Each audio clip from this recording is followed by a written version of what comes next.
పిల్లలను చదివించాలి అంటే మధ్యతరగతి తల్లిదండ్రులకు భారంగా మారింది. ప్రైవేటు కార్పొరేట్ స్కూల్స్ కాలేజీల్లో ఫీజులకు అడ్డు అదుపు లేకుండా పోతోంది. ప్రైమరీ క్లాసులకే లక్షల్లో ఫీజులు వసూలు చేస్తున్నారు.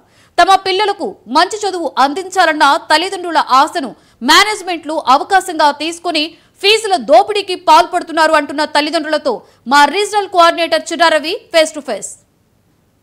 వేసవికాలం అయిపోయి ప్రధానంగా శీతాకాలం ప్రారంభమయ్యేసరికి జూన్ నెలలో బడి గంటలు మొగనున్నాయి. అట్లాగే ప్రభుత్వ ప్రైవేట్ స్కూల్లో ఇప్పటికే అన్ని స్కూల్స్లలో అడ్మిషన్ల కార్యక్రమం జరుగుతున్నది. ఈ నేపథ్యంలోనే ఖమ్మం నగరంలో దాదాపుగా పెద్ద ఎత్తున ప్రైవేటు విద్యా సంస్థల్లో ఫీజులు అధికంగా ఉన్న నేపథ్యంలోనే ఖమ్మం హైదరాబాద్ తర్వాత హైదరాబాద్ స్థాయిలో ఉన్నటువంటి ఖమ్మం ఒక ఎడ్యుకేషన్ హబ్గా మారిపోయింది. దీని నుండి పిల్లల తల్లిదండ్రులు ప్రతి స్కూల్లో కూడా మధ్యతరగతి ప్రజలు మొత్తం ప్రైవేట్ స్కూల్లో చదివించేందుకు ఆరాటపడుతున్న సందర్భం ఒకవైపు నెలకొంది. రెండో వైపు ఫీజుల మొత్తతోటి సామాన్యులు మధ్యతరగతి ప్రజలు చదివించుకోలేనటువంటి పరిస్థితి ఒకవైపు నెట్టవేయబడుతున్న సందర్భంలో ఎక్కడైనా పేరెంట్స్ ఉన్నారు, చాలామంది తల్లిదండ్రులు ఉన్నారు. వారిని అడిగి మరిన్ని విషయాలు తెలుసుకున్నాయి.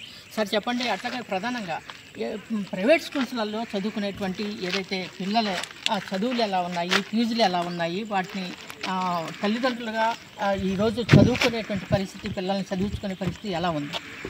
ఇలా పేద మధ్య తరగతి కుటుంబాలకు సంబంధించిన పిల్లలు చదువుకునే పరిస్థితి లేదు. ఆ స్కూల్ ఫీజులు ఎంత అవుతున్నా దాని దగ్గర గ్రౌండ్ లేదు, ఒక ఫెసిలిటీస్ ఏం కల్పించకుండా ఫీజులు లక్షలలో వసూలు చేస్తున్నారు.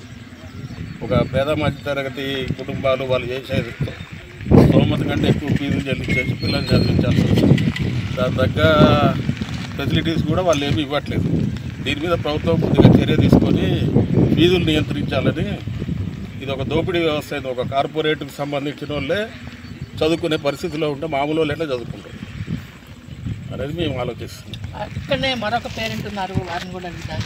ప్రధానంగా ఏదైతే ఖమ్మం నగరంలో విద్యా సంస్థలు విపరీతంగా పెరిగిపోయినాయి, ఫీజుల నియంత్రణ కూడా లేదు అని చెప్పేసి పేరెంట్స్ నుంచి వచ్చింది. మీరుగా అంటే ఎట్లాంటి విద్యా విధానం కావాలనుకుంటున్నారు, అట్లాగే ప్రైవేటు విద్యా సంస్థలు ఎలా మీ అభిప్రాయం? ఈరోజు మనం చూసుకున్నట్టయితే ప్రైవేట్ స్కూళ్ళల్లో చదివించాలనే ఆరాటం ఉంది మాకు. అట్లా అని చెప్పేసి ఫీజులు చూసి భయపడాల్సిన పరిస్థితి ఉంది. అట్లా అని చెప్పేసి గవర్నమెంట్ స్కూల్ పంపిద్దామని చెప్పేసి అనుకుంటే అక్కడ గవర్నమెంట్ స్కూళ్ళల్లో అంతంత మాత్రంగా ఉంటుంది విద్య అని చెప్పేసి పిల్లల చదువు ఎక్కడ ఆగమవుతుందో అని ఆరాటంతో ప్రైవేట్ స్కూళ్ళకు పోయి ఈ ఫీజులు కట్టి చదివించలేని పరిస్థితిలో మేము సందిగ్ధంలో ఉన్నాం. చూస్తే ఇంకొక వారం రోజుల్లో స్కూల్ స్టార్ట్ అయ్యే పరిస్థితి ఉంది. ఈ పరిస్థితుల్లో కూడా నిర్ణయం తీసుకోలేని సందిగ్ధంలో ఉన్నాం. ఒకసారి గవర్నమెంట్ కూడా ఆలోచించి ఈ కార్పొరేట్ వ్యవస్థలో ఎట్లయితే లక్షల ఫీజులు వసూలు చేస్తున్నారో మీరు ఒకసారి ఆలోచించి ఫీజులు తగ్గించాలని కోరుతున్నాము. అంటే ప్రైవేటు విద్యా సంస్థ వైపు వెళ్తున్నారా, ప్రధానంగా అంటే ప్రైవేటు అంటే కాకుండా అట్లాగే ప్రభుత్వ విద్యా సంస్థలు ఎలా ఉన్నటువంటి విద్యకి ఎటువైపు మొగ్గు చూపే అవకాశం ఉంది? మాకు ఉంటుంది కదా సార్, ఇప్పుడు మా పిల్లలు మంచిగా చదువుకోవాలని ఒక ఆలోచన ఉంటుంది కదా. ఇప్పుడు ఆలోచన ఉన్నప్పుడు మాకు ఆలోచన ఏదైతే ఉంటుందో ఆ ఆలోచన మేము సక్సెస్ఫుల్గా మా పిల్లల్ని మంచి చదువు అందించాలనే ఒక ఆశతోని ప్రైవేట్ స్కూళ్ళకి ఎక్కువ మొగ్గు చూపుతున్నాం. అట్లా అని చెప్పేసి ఈ ఫీజులు కట్టి మేము చదివించగలుగుతామా అంటే అది లేదు. అందుకోసమే నేను అనేది ఏంటంటే ఈ ఫీజుల మోత కానీ ఫీజులు చూసుకున్నట్టయితే లక్షల్లో, ఈరోజు సెకండ్ క్లాస్ విద్యార్థికి లక్షల్లో ఉంది ఫీజులు. అట్లా అని చెప్పి మనం కట్టలేము. ప్రభుత్వం ఒక విధంగా ఆలోచించి ఈ ఫీజులు తగ్గించే విధానంగా ఒకసారి ఆలోచించమని కోరుతున్నాను. ఏదైతే పిల్లల భవిష్యత్తు కోసం ఫీజులు విపరీతంగా ఉన్నప్పటికీ కూడా ప్రైవేటు వైపు మొగ్గు చూపాల్సి వస్తుంది.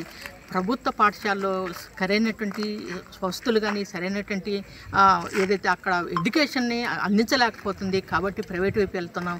కానీ ఫీజులు మాత్రానికి మొయ్యలేని భారం అయింది కాబట్టి ఫీజుల్ని నియంత్రించాల్సిన అవసరం ఉంది, ఫీజులు తగ్గించాల్సిన అవసరం ఉందని చెప్పేసి అప్పుడు మాత్రమే పిల్లలు చదువుకోవడానికి అవకాశాలు ఉంటాయని చెప్పేసి మధ్యతరగతి ప్రజలు చదువు అందుబాటులోకి తేవాలని చెప్పేసి ప్రభుత్వ అధికారులు కూడా చర్యలు చేపట్టాలని చెప్పేసి కార్పొరేట్ విద్య అనేటువంటిది మధ్యతరగతి సామాన్యులకు కూడా అందుబాటులో విధంగా రావాలని చెప్పేసి ఇక్కడ తల్లిదండ్రులు విద్యార్థుల తల్లిదండ్రులు కోరుతున్నారు.